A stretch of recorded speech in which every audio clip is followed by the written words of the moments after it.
Depositing a check is easier than ever. With the Cornerstone Bank Mobile App, all you need is your physical check, a pen, and your mobile device. Make sure to sign the back of your check with a pen and include Mobile Deposit Only. If available, place a check mark in the box indicating Mobile Deposit. Once you've logged into the app, select Deposit a Check at the bottom of the screen.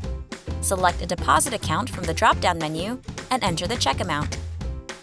Next, it's time to scan your physical check. In a well-lit area, place the check face up on a dark surface. Click the camera icon for the front of the check and align the check in the frame that appears on your screen.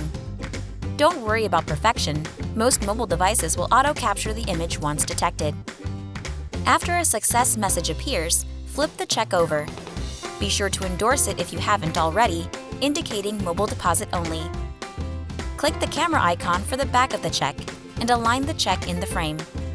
After capturing both sides of the check, the app will return you to the Deposit a Check screen. Click Deposit and you're done.